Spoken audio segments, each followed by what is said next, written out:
Coming up on today's episode of Technoid, AKG finally gets their hands into the wireless earbud industry, but it may be a little bit too late with their newest models soon to be coming soon, and also a quick update on the new iPad Pro if you are planning to buy.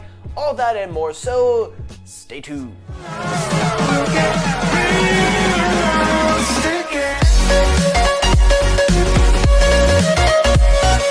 Hey, what is up everybody? Michael here, welcome back to Technoid.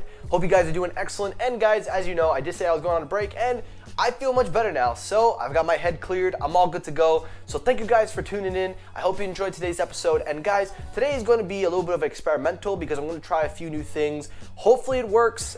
You let me know your thoughts down below if they work, but without further ado, let's get it going. So story number one, first story up of the day, let's kick it up with AKG. Now, I have been following AKG for almost a full year now. I have been covering their headphones, their news, and everything. Now, if you don't know about AKG, they are a professional studio that makes very good quality products, most notably their headphones and microphones. They have just started getting into the average consumer business by making personal products like the AKG N700NC, also making variant headphones for average users. Well, a little while ago, I made a couple of videos back in the past of me talking about 3 rumored headphones from last year that AKG were supposed to release.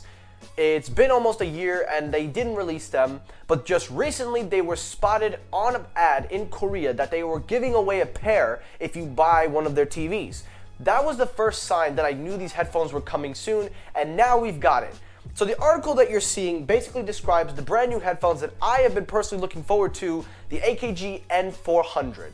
Now the N400 have been long waited, it's been past time that it should have been out, but better late than ever. Well, maybe. But AKG is tipping their hats into the wireless bud. So basically, this is AKG's version of what Samsung is doing. Just to clarify, AKG and Samsung both work together because Samsung owns AKG, but AKG is doing their own thing. But Samsung uses their audio for their headphones, like the Galaxy Bud Pluses. They tune them, but they don't make the headphones. Samsung makes them, AKG provides the audio. This time around, AKG will be providing not only the manufacturing, but the sound quality as well. Now, if you know anything about AKG, they make probably some of the best sounding audio you will hear in a headphone, and I can verify that with the N700NC M2. That is just a beautiful over-ear headphone, and I think they're going to continue with these new earbuds. Now, taking a look at the breakdown of these headphones, they're using all premium material. They have a metal speaker box, 8.2mm drivers, it has a double microphone with beam forming technology. It also is the first Samsung AKG earbuds, technically I say AKG because technically Samsung's part of that, that have active noise canceling. So they did something the Galaxy Buds really couldn't do. They put active noise canceling. They have foam pads, so you not only have to use for the ear tips, you can use silicone or foam. That is very nice. You have your touch controls. It is IPX7 certified, and also it has Qi wireless fast charging. Now comes the part where it does seem a little iffy. The earbud batteries are rated at 6 hours with the ANC activated. We don't know how much they are with the ANC on, so I'm going to assume 4.5 to 5 hours, similar to like the AirPod Pros. But then the charging case has a total of 12 hours in the case. So 6 hours on the buds without the noise canceling and 12, that's an estimate of 18 hours or less. And this is where I'm a little bit confused. See, this is what I don't understand about AKG. And listen, guys, I have been saying it for years. AKG is one of the best companies that makes audios, but they're the most confusing. They release it in foreign markets before the United States or American market, but then they put specs in that really seem more of something from last year. Like I said with the N700NC M2, they're using 2.5mm when every headphone that I've used is using 3.5 to 3.5, not 2.5 to 3.5. I don't get why AKG has a tendency to do these kind of things. I understand that they like to do, you know, high quality as their logo, but in this case, these are wireless earbuds. The whole wireless earbud market is already saturated. So by putting 12 hours of battery life and then 6 hours on the buds I can accept 6 hours. With the noise canceller on or off, I can accept that.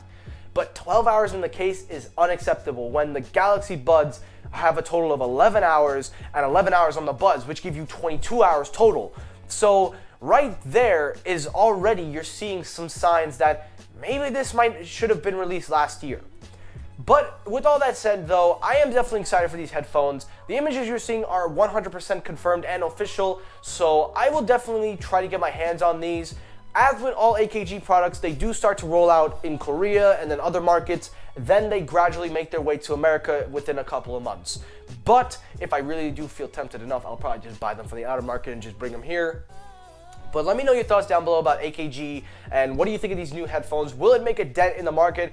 I can't really say per se, as you know, because these are just images, but looking at them and the value they're giving you a lot more than what the Galaxy Buds are giving you. This is basically what the Galaxy Buds should have been.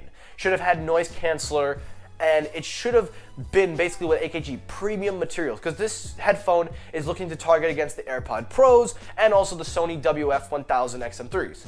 So again, let me know your thoughts down below, and let's digress. And last one up of the day, let's talk Apple. So the iPad Pro, the new refresh model, I have talked about and basically said that they are refreshed. Now everybody had wrote down in the comments, why did they call it the A12Z? And also, why is there no LTE version? Well, a couple of things. So first off, for starters, the sources that are coming from this are from John Prosser from Front Page Tech. He is the most reliable as of now in the current status. He is the most reliable, not just in his videos, but also his sources providing him the news. So that would be really cool if I could get those sources. But you know what? I'm just a news outlet, so I try to make sure not to, spread false rumors. But the reason why they called it the A12Z is because they are planning to make the A13X work with a 5G modem. So the next year iPad Pros, technically their new refresh modems that will come later on in the months, that will be the A13X or A14. And also, if you try to buy a new iPad Pro, you will be disappointed to know that you can only buy 2. Now, I don't know exactly why you want to buy 2, but Apple is limiting you to 2 for just one customer. So if you're just one buyer and you're buying 2 iPad Pros, you are only limited to 2. You can't buy 3 or 4, although it baffles me why anybody would buy 2 in a row. But that's something I wanted to point out. So I hope this clears up a little bit why we didn't see a cellular and also naming of the chipset. But everything I've said about the iPad Pro is in my reaction video, which I will leave a link at the end of this video. And that is it for today's episode of Tech Noise. So guys, thank you so much for watching. Again, it is really great to be back on the internet at full time around. So starting all next week, we're going to have nothing but non-stop uploads a day. I'm going to be on that every single day, guys. I hope you're excited because I'm just as excited to be back on the full grind. I feel much better. And as always, guys, thank you so much for watching. Like, comment, subscribe. Stay safe, everybody, and peace.